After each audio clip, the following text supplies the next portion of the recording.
te toi whaatalo whātu le nei tae au malo le soifua manuia o si mai ele whaafonga talafo o la Radio Samoa. E tolos furmalefito miliona tupe whaalu na whaatau mai ai PPE po Personal Protective Equipments le lei. O le nei vai ngā tupe na sau mai le paketi ala mtangal wenga le soifua malo loina.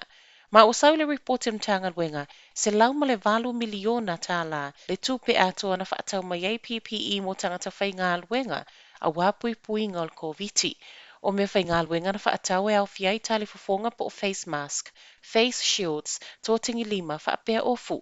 Saunole so upol mtanga luenga o ka umana ui siaki masani o le ilo iloina o le lelei ato o toa ma le saunga le mu mo le whaonga ina e tangata whai ngā luenga. Ma o le vawe o le sawa le COVID le masino mati ma aperila le tausanga te aluai e le ima whai e pa anga masani o lo sawai o kalasoi fo malolo ina o na sapala ina mai ma o lea na whaonga ai si kampani.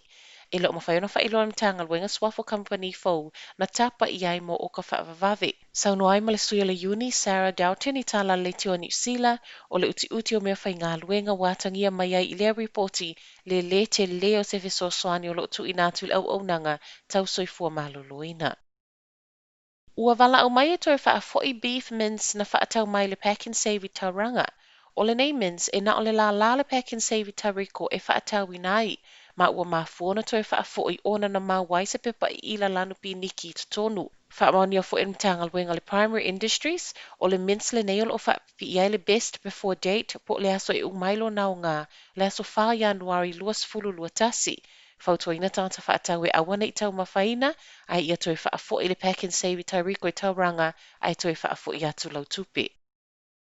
Ua whaamawina o le kerisimasi ma le tautanga whau au pito i maua lunga le neo tangata mali liu, mai whaalavlave i lunga le ala tele, ua whaamawina i tutonu o le whātau sanga. Sa furutasi tangata wa mau soifua, ono whaalavlave tau te avale whaamawina mai le Paul kerisimasi se i o mai le tai awana nafi.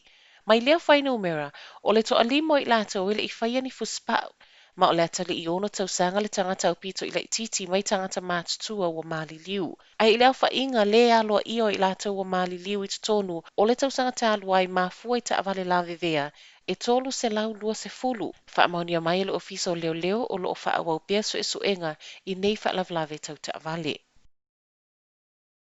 A matatu le amatanga le vai aso fou o na fesuia i no fuanga e tūlau il ileiva a lele e New Zealand mō malolonga i Amerika. O Honolulu leo le awha o ngā nei suia mai ai mai Los Angeles ma San Francisco. O ne fesuia inga wawhaia, o na o le tautu i titi o le ono la matiai o soifua le au whai ngā luenga mai a afianga o le COVID.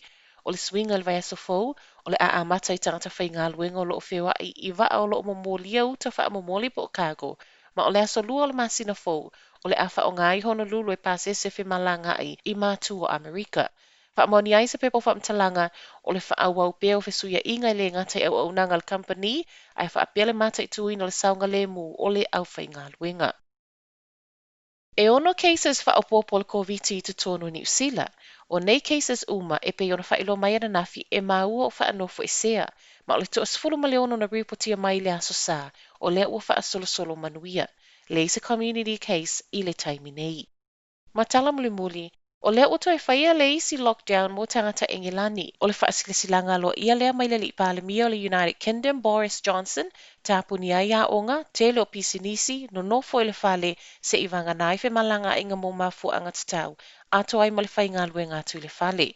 La pata ia fo i le li palemia, o le amatua i whai ngā tāwa i aso a sau mo tangata uma, pei tai, o lo o fautua ina tangata ino nofo i le whale mo le whaasau ino soifua. O la songa fua le vai aso nei na whaamawina i sidia ma le 5 wafe o cases full. Whaamawania i tutono le United Kingdom i tutono le fitu aso so.